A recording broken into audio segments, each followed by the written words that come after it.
रुक रुक रुक, देख भाई बढ़िया मसाला जा रहा है, रुक।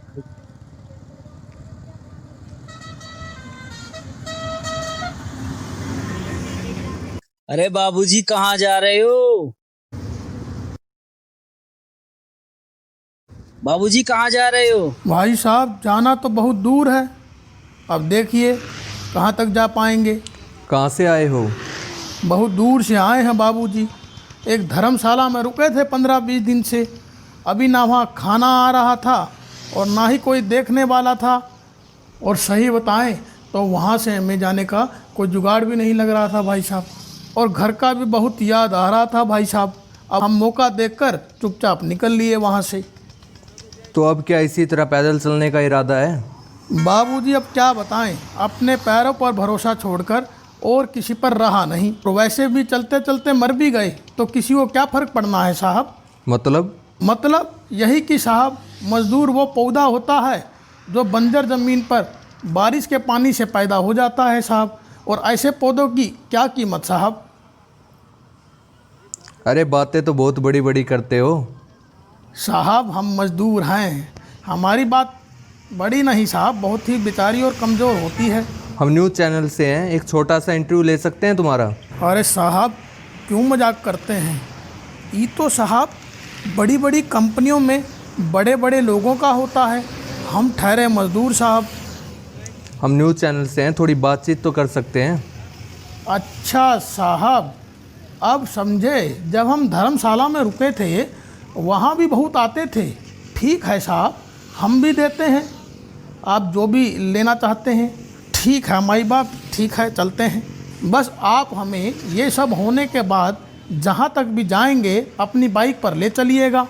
हाँ, जहाँ तक जाएंगे वहाँ तक आपको छोड़ देंगे। या पास में ही खेत है, इसमें ले लेते हैं इंटरव्यू आपका। ठीक है साहब, अब जैसा आप कहते हैं, आप माई बाप हैं भाई साहब। चलो चलते हैं। नमस्कार दोस्तों, मज़दूर की आज की दयनीय स्थिति को देखते हुए कुछ पंक्तियां याद आती हैं। जिसकी ताकत से खड़े होते थे महल, आज वो मज़दूर कमज़ोर हो रहा। मकान मालिक का किराया दे नहीं सकता, अपने ही घर जाने को रो रहा। इन्हीं पंक्तियों के साथ मैं पत्रकार अजलील 24 घंटे एक ही बात चैनल से आज कुछ ऐसी ही स्थिति का सामना कर रहे मज़दूर से आपको मिलाना चाहूँगा। आइए मिलते हैं सावरिया जी से। सावरिया जी, सबसे पहले आप हमें बताएं, जिस जगह पे आप रुके हुए थे धर्मशाला में, वहाँ की व्यवस्था कैसी थी? साहब उस दिन तो व्यवस्था ठीक रहा, पर आप जानते ही हैं ना साहब कि सरकारी व्यवस्था जल्दी ही अपना दम तोड़ देता है।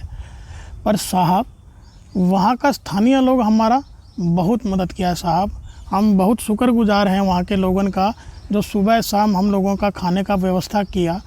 अब सफ़ेद कुर्ता पजामा वाला आदमी तो साहब क्या होता था ना कि लाल बत्ती की गाड़ी में आता था, हम लोगों के साथ 2-4 फ़ोटो खिंचवा कर और उसके बाद सबको धमका कर चला जाता था।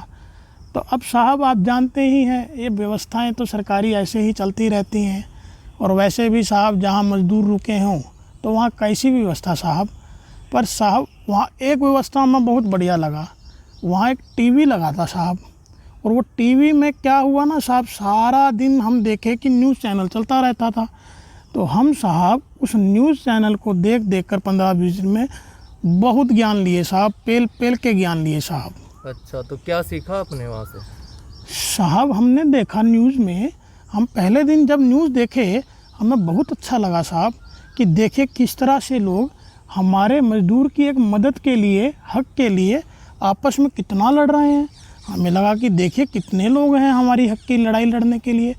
पर साहब जब हम देखे 4-5 दिन हम जब देखते रहे न्यूज़ चैनल, तब हम महसूस किए ये साला लोग हमारे लिए नहीं लड़ रहे हैं, ये तो मज़दूर के नाम पर साहब रोटियां सेक रहे हैं अपनी अपनी। और एक चीज़ और साहब, साला इतना तेज़ भौंकते थे, इतना तेज़ भौंकते थे, किसी को किसी से कोई मतलब ही नहीं था कि कौन क्या बोल रहा है, कौन क्या कह रहा है, किसी को कोई मतलब नहीं था, सब अपनी अपनी ही बोलते रहते थे साहब। इतना तो शोर साहब, जब हम लोग बिल्डिंग का किसी का लेंटर लगाते हैं ना साहब, तो इतना शोर तो हम लोग में नहीं मचाते हैं साहब, जितना वो पढ़े लिखे लोग न्यूज़ चैनल में बैठकर मचाते थे साहब। और एक और चीज़ हम बड़ा गजब देखे साहब, क्या होता था, एक दो आदमी का खूब बेइज्जती होता था साहब, खूब, मतलब क्या बताएं आपको, इतना बेइज्जती होता था ना साहब। आपका इतना बेइज्जती हो जाए ना साहब, आप शायद दोबारा नहीं जाएंगे। पर हम सोचते थे कि अब ई साला आज इसका बेइज्जती हो गया ना, अब ई नहीं आएगा अब कल से। फिर हम देखे साहब ई साला फिर भी आ रहा है। हम सोचे कि शायद चलिए भाई इनको कल नहीं फील हुआ होगा, आज शायद हो गया होगा। फिर से साहब हम देखे कि फिर आ रहा है। तो वो साहब इतना बेइज्जती होने के बाद भी हर रोज़ रोज़ आ रहा था साहब। फिर हम समझ गए ये तो बहुत ही गड़बड़ झाला है, ये भैया सारा पूरा ये ड्रामा रचा हुआ है इनका आपस में साहब। तो साहब हम न्यूज़ चैनल अब किस तरह से कैसे काम करता है हम समझ गए साहब 15-20 दिन में। अच्छा, तो आप तो हमारे सामने हमारी बेइज्जती कर रहे हो। अरे साहब माफ़ कीजिएगा साहब, अब माफ़ कीजिएगा साहब। आप देखिए अब जो बात सच लगा हम बोल दिए साहब, अब मैं बाप आप माफ़ कीजिएगा साहब हमें। नहीं कोई बात नहीं, आप बोलिए, आगे बोलिए। बस साहब, बस हम न्यूज़ चैनल का आपको बताया कि धर्मशाला में देखिए हमें न्यूज़ चैनल बहुत ही अच्छा मतलब देखने को मिला भी और बहुत सीखने को भी मिला साहब। सावरिया जी, हमने सुना है कि मज़दूरों को कोई खाने की समस्या नहीं है, मज़दूर यहाँ तक कि खाना फेंक रहे हैं, नालियों में बहा रहे हैं, इस बात पर आप क्या कहना चाहेंगे? देखिए साहब, पहली बात तो हम मानते हैं कि कुछ लोग खाना गिराए हैं साहब, हम ये नहीं कह रहे हैं कि नहीं गिराए हैं। पर ये जो खाना है ना साहब, ये जो कुछ बड़े बड़े लोग कह रहे हैं कि साले नाली में गिरा देते हैं हम खाना देते हैं, तो ये साहब गलत बात है। देखिए पहली बात तो सभी मज़दूर खाना नहीं गिराए हैं साहब, देखिए। और दूसरी बात ये साहब, जो खाना गिराने का जो मुद्दा है ना साहब, वो मज़दूर से नहीं जुड़ा है साहब, ये आदमी की मानसिकता से जुड़ा है कि कौन आदमी खाना गिराता है और कौन नहीं गिराता। अब आपको हम बात बताते हैं साहब, देखिए बड़ा बड़ा भंडारा लगता है और बड़ा बड़ा शादी होता है। अब देखिए वहाँ तो पढ़ा लिखा लोग आता है लगभग। अब देखिए वो थाल भरता है और थाल भरने के बाद थोड़ा सा लेने के बाद गिरा देता है साहब। अब साहब हम लोग तो मानते हैं हम लोग अनपढ़ हैं, बट वो तो पढ़ा लिखा है ना साहब। तो ये साहब जो खाना का गिराने का मुद्दा है ना, ये मज़दूर से नहीं जुड़ा है साहब। और खाना हम देखिए, हम पहली बात तो अगर किसी ने हमारे मज़दूर भाई ने गिराया है, हम सभी से माफ़ी मांगते हैं कि जिसने भी खाना गिराया है उन सब की तरफ से हम अपना मज़दूर भाइयों की तरफ से सबसे माफ़ी मांगते हैं। खाना किसी को नहीं गिराना चाहिए साहब, चाहे अनपढ़ हो चाहे पढ़ा लिखा हो। पर साहब आप खुद सोचिए कि लाइन में लगकर हर रोज़ जिल्लत सहकर कोई नाली में खाना गिराने के लिए लेगा साहब? नहीं लेगा साहब। तो ठीक है साहब, अब एक ही बात कहेंगे कि साहब अब मानसिकता है लोगों का, गिरा दिए, तो अब इसके लिए हम माफ़ी मांगते हैं साहब, और हम नहीं गिराए साहब, इतना हम आपको आश्वस्त करते हैं साहब। हमने सुना है सावरिया जी कि कुछ लोगों का कहना है कि आप लोग खाना लेने में नखरे बहुत करते हैं और खाना मिल जाने के बाद में आप खाते भी नहीं, फेंकते। ये तो मैंने आपको बता ही दिया। अब देखिए साहब, जो ये खाना ये नखरा वाली बात जो है ना साहब, ये कहाँ है ना साहब, इसको थोड़ा सा कहा हुआ कि हम लोग घुमा दिए हैं। जो ये बड़ा बड़ा लोग हैं ना साहब, तो जो घर में बैठा रहता है एसी चला के, घर से बाहर निकलता नहीं है। अब देखिए साहब, कुछ लोग जो खूब मदद किए हैं साहब, अगर ऐसा सच में होता तो साहब इतना संस्था, इतना आदमी मदद नहीं करता। पहली बात साहब, इतने दिन लोगों ने साहब 30 40 दिन अपना पैसा लगाकर हम लोगों को खाना खिलाया है। अब दूसरी बात रही साहब नखरे वाली, देखिए अब क्या होता है ना साहब, देखिए अगर आपको कोई अब बोले कि आप पनीर खाइएगा या तोरी खाइएगा, तो आप बोलेगा कि भाई कैसा अजीब आदमी है, देखो क्या पूछ रहा है। तो भाई तोरी के सामने तो कोई पनीर ही खाएगा ना। पर आप ये सोचिए साहब, आप पनीर आपको कितने दिन अच्छा लगेगा? आप एक दिन क्या बोलेंगे, भाई बहुत हो गया है पनीर, हमको तोरी ही दे दो भाई, हमको तो तोरी ही खाना है। तो क्या होता है ना साहब, आदमी को दिक्कत हो जाता है एक जैसा खाने से। अब हम लोगों के साथ क्या हो रहा था साहब, सुबह भी पूरी मिल रहा था, दोपहर को भी पूरी मिल रहा था, रात को भी पूरी मिल रहा था। अब पूरी पर पूरी चल रहा था साहब। अब इस शरीर को कैसे समझाएं कि भाई फरीका है, खा लो जो भी मिल रहा है। साहब शरीर नहीं समझता है। अब हम न्यूज़ चैनल में देखें साहब, कितना बड़ा बड़ा लोग कभी कुछ बना रहे हैं, कभी कुछ बना रहे हैं, और फ़ोटो भी खूब डाल रहे हैं, बड़ा बड़ा व्यंजन बना रहे हैं, अच्छा व्यंजन बना रहे हैं। देखिए साहब, अच्छा खाने का मन किसका नहीं करता है, सबका करता है। पर अब मानते हैं साहब हमारा औकात नहीं है ये सब बोलने का, हमें नहीं बोलना चाहिए क्योंकि बहुत सेवा भी किए हैं। पर हम सिर्फ ये कह रहे थे कि भाई हमें पूरी की जगह सादा खाना दे दो। और वो सादा खाने की मांग को अगर कोई बोलता है कि ये नखरा करता है तो साहब देखिए, बड़ा आदमी है, कुछ भी कह देते हैं साहब। हम नखरा नहीं किए साहब, हम सिर्फ ये बोले कि भाई हमको पूरी की जगह रोटी दे दो, बस ये साहब बात है। सावर जी, कुछ दिन पहले अभी दिल्ली में शराब की दुकानें खुली थी, वहाँ पे लंबी लंबी लाइनें लगी थी और उन लाइनों में बहुत से मजदूर भी लाइनों में लगे हुए थे। इस बात पर आप क्या कहना चाहेंगे? अब साहब आप देखिए क्या बात छेड़ दी है साहब। आप देखिए अब इंटरव्यू में दारू का बात छेड़ दी है, चलिए अब छेड़ दिए हैं तो अब जवाब देते हैं साहब। अब एक बात बताइए साहब, ये जो तनाव होता है ना साहब, ये बड़ा बड़ा लोग इसको हम देखे थे कि स्ट्रेस बोलते हैं, स्ट्रेस बोलते हैं। अब ये तनाव जो है ना साहब, ये किसी को भी हो सकता है।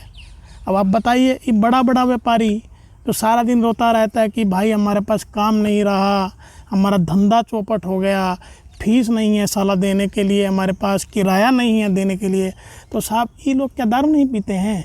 अब बताइए, घर पर सुबह 11 बजे बोतल खोल लेते हैं विदेशी दारू का और शुरू हो जाते हैं साहब, पैक लगाते रहते हैं, रोते रहते हैं, पैक लगाते रहते हैं, रोते रहते हैं। बताइए, अब साहब थोड़ा बहुत तनाव तो सबको हो जाता है साहब। अब बताइए, हमारा ना रहने का जुगाड़ है, ना खाने का जुगाड़ है, ना कमाने का जुगाड़ है। अब बताइए साहब, अब थोड़ा बहुत तनाव हमें भी हो जाता है साहब। और वैसे भी एक बात बताएं साहब, ये हम देखते थे न्यूज़ चैनल में अर्थव्यवस्था। अब अर्थव्यवस्था में हम लोग जितना योगदान कर रहे हैं ना साहब, अब आप यकीन मानिएगा कि बहुत बड़ा योगदान है हम लोगों का। कैसे साहब? हम न्यूज़ चैनल में देखे कि एक चीज़ हम देखे कि मेक इन इंडिया का बहुत प्रसार हो रहा था। अब हम पूछे किसी से कि मेक इन इंडिया क्या है भाई, तो वो बोले कि भाई जो भारत में बना हुआ है, जो हम वो प्रयोग करते हैं वो होता है मेक इन इंडिया। हम बताएं साहब आपको, मेक इन इंडिया को अगर कोई मानता है ना तो हम लोग सबसे ज़्यादा मानते हैं। हम बताएं कैसे? पूछिए कैसे साहब? हाँ बताइए कैसे। अब बताइए साहब, हम लोग अब आपको हम दिखाने जा रहे हैं, पता नहीं अभी इंटरव्यू में साहब ये थोड़ा न्यूज़ में ठीक रहेगा क्या नहीं रहेगा। हम बताइए साहब, हम लोग खैनी कहाँ का बना खाते हैं? अपने देश का। और दारू पीते हैं हम देसी, विदेशी पीते नहीं हैं। तो साहब दारू, अब आपको हम दिखाते हैं साहब, आप देखिए साहब, बड़ा आदमी कभी बुरा मान जाए। ये खैनी है साहब, ये हमारे देश का। अब आप कहेंगे तो साहब अब माई बाप हमको दिखाते हैं आपको साहब। ये देसी का पौआ हम भी ले लिए थे, थोड़ा तनाव हो गया था। तो साहब अब बताएं, ये खैनी अपने देश का, दारू अपने देश का, तो साहब मेक इन इंडिया में सबसे ज़्यादा योगदान किसका हुआ साहब? हमारा हुआ ना साहब। तो साहब इसको थोड़ा हो सके तो काट लीजिएगा साहब, कभी कोई लोग बोलेंगे कि साला दारू खैनी लेता है साहब। सावर जी, हम आपकी बात मान भी लेते हैं कि आप तनाव कम करने के लिए शराब पीते हैं, जी साहब। उधार में शराब पीना कहाँ तक सही है? अरे साहब एक बात बताइए साहब, चलिए आपका बात हम ऊपर कर भी देते हैं कि हम लोग थोड़ा बहुत उधार लेके दारू पीते हैं। अब पहली बात तो कोई इतना बड़ा उधार तो लिया नहीं साहब कि कोई बैंक डूब जाए। अब सर ये बड़ा बड़ा व्यापारी, ये बड़ा बड़ा लोग बैंक से इतना बड़ा बड़ा लोन ले लेते हैं, उधार लेते हैं और वापस नहीं देते हैं। इनसे तो कभी कोई नहीं पूछे कि भाई दारू क्यों पीते हो, पहले ही इतना बड़ा तुम्हें लोन देना है। अब ये लगे रहते हैं साहब। और देखिए सबसे गजब क्या बात होता है साहब, एक बैंक का उधार देने के लिए साला दूसरा बैंक इनको लोन दे देता है। अब बताइए साहब, इनके सामने तो हमारा उधार कुछ भी नहीं है ना साहब। आपको एक बात बताएं साहब, हम एक बार बड़े शहर में किसी बार जो होता है ना, जहाँ लोग दारू पीते हैं बैठ के साहब, बड़ा बड़ा लोग आते हैं, हम वहाँ एक बार काम किए थे थोड़े दिन। अब हम देखे कि साहब वहाँ क्या होता था, बड़ा बड़ा लोग रात को आता था, लौंडा लोग आता था, लौंडिया लोग आता था, बैठ जाता था और बैठकर साहब महंगा महंगा बोतल खोल लेता था। अब क्या होता था, क्या शुरू हो जाता था साहब, उनका बातें सुनिएगा आप, 2 पैक लगाकर साला चार्ज हो जाता था फुल। और वो बोलता था, ए भाई तेरा भाई का नौकरी चला गया है भाई, ए भाई साला कैसा किस्त भरूँगा, साला लोन के लिए जुगाड़ ही नहीं रहा है भाई। और एक साहब वो क्या होता था कि वो भाई तेरा लौंडिया, भाई वो बोलते हैं साहब क्या हम भूल गए साहब की गई, भाई तुम्हारे भाई का लौंडिया के साथ लफड़ा हो गया है। अब बताएं साहब, लफड़े को साले बोलते थे कि सीन हो गया है साहब। लौंडिया का तो बहुत चक्कर रहता था साहब, इतना चक्कर रहता था साला, लौंडिया के चक्कर में कितना बोतल खाली हो जाता था हम आपको बता नहीं सकते साहब। अब बताइए साहब, पूरा का पूरा बार वो क्रेडिट कार्ड होता है ना साहब, क्रेडिट कार्ड, उस पर दारू पीता था। अब बताइए साहब, वो लोग इतना उधार में दारू पीते हैं, उनसे तो किसी ने नहीं पूछा साहब। बात बताएं साहब, ये साला बड़ा आदमी बनने का मन किसका नहीं करता है साहब, पर ये बड़ा बड़ा लोन लेकर और देश को नहीं देना साहब। आप कभी इतिहास उठा के देखे हैं, कभी सुने हैं कि किसी मजदूर का लोन डूबने से देश का अर्थव्यवस्था पर आँच आया है? नहीं आया ना है साहब। ये लोग सर लेते हैं लोन, देते नहीं हैं बड़ा बड़ा। साहब बड़ा आदमी बनने का मन सबका करता है, पर हमें इतना बड़ा नहीं बनना है साहब कि देश का अर्थव्यवस्था ख़राब करके कि हम लोग साहब बड़ा बने। साहब हम लोग छोटा ही ठीक हैं साहब, हमें देश का अर्थव्यवस्था ख़राब कर कर देश से गद्दारी नहीं करना है साहब। इससे अच्छा तो है हम मजदूरी करते करते ही मर जाएं साहब, वो हमें ज़्यादा अच्छा लगेगा साहब। सावरिया जी, अगर सरकार से आप मांग करना चाहें तो क्या मांग करना चाहेंगे? अब माई बाप अब क्या बताएं आपको, अब आप पूछे हैं तो पहली बात तो हम कहेंगे कि सरकार की जगह अगर भगवान से मांग लेना तो आदमी शायद मिल भी जाए, क्योंकि आप मानते हैं कि कोई इन व्यवस्थाओं में साहब कोई छोटा चोर होता है, कोई बड़ा चोर होता है। अब एक दो आदमी ठीक होते हैं तो एक दो आदमी के ठीक होने से क्या होता है साहब, कुछ नहीं होता है ना। पर चलिए, आप फिर भी हमसे पूछ रहे हैं मांग, और वैसे भी साहब ये जो हमारा मांग है ना, ये भगवान से मांगने वाला भी नहीं है साहब, आपको बता दें, ये सरकार से ही मांगना पड़ेगा। अब मांग ही साहब कुछ ऐसा है, तो अब क्या बताएं साहब कि हमें थोड़ा शर्म आ रहा है साहब। आप सर ये न्यूज़ से मत काट दीजिएगा साहब, क्योंकि थोड़ा सा और तरह का बात है। अब हम आपको दिल की बात बताने जा रहे हैं साहब। अब देखिए साहब, क्या होता है ना, हम लोगों का घर छोटा छोटा होता है और मनोरंजन का इतना साधन रहता नहीं है। तो अब साहब आप बुरा मत मानिएगा, हम कुछ कहने जा रहे हैं। बोलिए। तो क्या होता है ना साहब, जब मनोरंजन का साधन नहीं होता है और छोटा छोटा घर होता है ना, तो अब कब मूड बन जाए पता नहीं लगता है साहब। अब तुम्हारी भाभी को कब खुश करना पड़ जाए तो पता नहीं लगता है। तो क्या होता है ना साहब, तब 1 से 2, 2 से 4 कितना बच्चा हो जाता है पता ही नहीं लगता है। तो हम सरकार से मांग करना चाहेंगे, ये जो कॉन्डम होता है ना, ये सब कॉन्डम इसको बोलते हैं, ये बड़ा बड़ा लोग तो साहब खरीद लेते हैं। इस कॉन्डम को है ना साहब, इसको बिल्कुल फ्री कर देना चाहिए साहब। मतलब कि कोई आदमी, हम जैसा आदमी तो कम से कम कहीं से भी इसको लेना चाहे तो हमको फ्री मिल जाना चाहिए। क्योंकि क्या होता है ना साहब, हम लोग एक कॉन्डम का खर्चा बचाने के चक्कर में साला बच्चा पैदा करते रहते हैं। अब बाद में फिर साहब देखिए, अब कितना जनसंख्या बढ़ रहा है, अब मानसिकता है हम लोगों का, छोटा मानसिकता हम मानते हैं। बट ये हमारा जो मांग है ना साहब, ये किसी मनचले नेता तक पहुंचा दीजिए तो हो सकता है साहब हमारा काम बन जाए। ये बात तो थोड़ा सा हम मानते हैं कि थोड़ा उल्टा सीधा बात है, पर अब आज इतना बड़ा मौका मिला तो सब हम कह दिए। अब तो साहब एक मिनट साहब, शायद हमारा फ़ोन आ रहा है। साला कौन फ़ोन कर रहा है हमको इस समय? अरे साहब देखिए, तुम्हारी भाभी का नाम लिया और भाभी का ही फ़ोन आ गया। हाँ आ रहे हैं हम। अरे कहाँ बुरा रही हो, आ रहे हैं। अरे कहाँ रोबत हो, पहुँच जाएंगे। हाँ अरे अभी हम इनके इंटरव्यू, हाँ ख़त्म करते हैं तो निकलते हैं बस, अभी अब पहुंच जाएंगे। अरे काहे तनाव ले रही हो, अब इतना तनाव ले रही हो, हमारे पास देसी भी नहीं बचा है साला, हम कहाँ पीते फिरेंगे। चलो रखो फ़ोन, हम निकलते हैं, हम बोलते हैं कि चलते हैं। ठीक है ठीक बा, रखते हैं, रखिए। ओ साहब, अब साहब इसको ख़त्म कीजिए साहब, हमको जाना भी है बहुत दूर।